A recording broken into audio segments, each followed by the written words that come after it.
Katibu katika Wizara ya Elimu humu nchini Chris Kiptoo amefika mbele ya kamati ya bunge pale, na sasa tuelekee moja kwa moja tusikize anachojibu, na hususan swala zima linaloandamana na ile sakata ya mfumo mzima wa eCitizen. Tusikize. The whole system, including passports and administrative rights. We wish to say that the eCitizen ecosystem has a number of systems. These include those owned and run by various MDS who are responsible for their administrative access to their systems.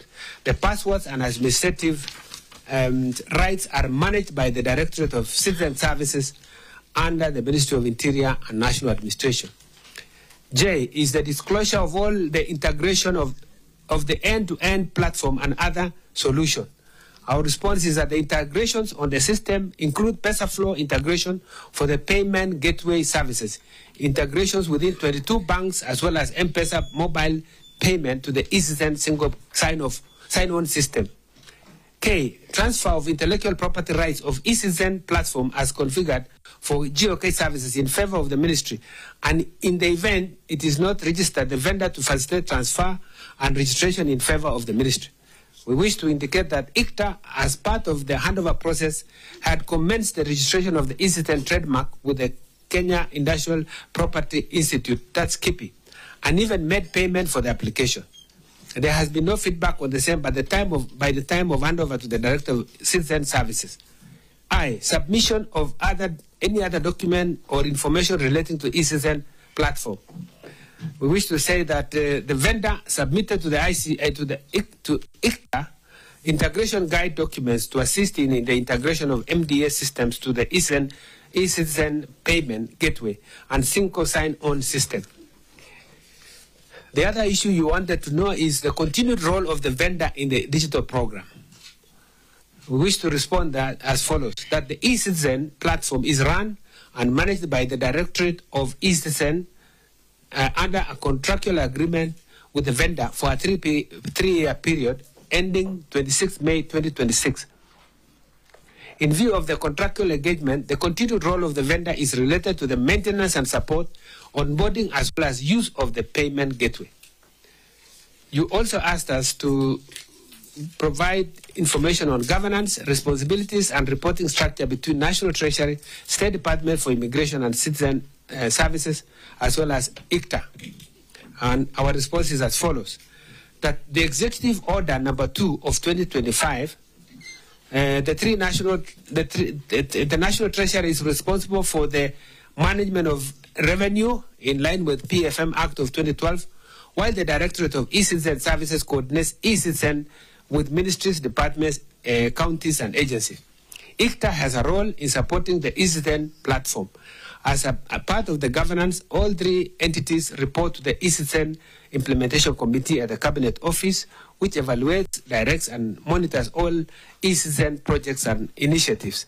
And I refer you to Annex 5 that has Implementation Committee on the onboarding of government services onto eCitizen platform. Honorable members, I now move to the other matter on contracts, service level agreements with banks, financial institutions guiding receipt and remittance of revenue. Our response is as follows: that the contracts and service level agreements with banks and payment service providers have been executed. And we have provided under Annex 6 a signed copy of the service level agreement between the National Treasury and bank and the payment service providers. I now move to item number 8, which is a process of remittance and or reconciliation with the service providers, that is the MDS, for services provided including integration with IFMIS. And our response is as follows: that the process for revenue collection, settlement, and reconciliation is documented in the following diagrams. And I refer you there. You will see a step 1. This step 1 involves identifying the users, where citizens, you log on, you have the sign on, you log on, and then the step 2, you make an application within the system of the MCDA. And then you have step 3, I think it's not clear. Step 3, I will take you to step 3. If you go to page page 16, which is the user services invoice. This is when you get the invoice.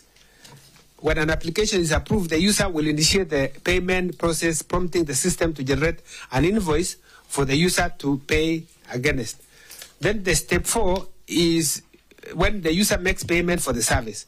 And here the user makes payments against the system-generated account number through the available payment channels, whether they are credit cards, debit cards, mobile or money deposits through Equity Bank or KCB, etc. Then we have now the step 5, which is through KCB, which is now where payments are transferred to the settlement bank account.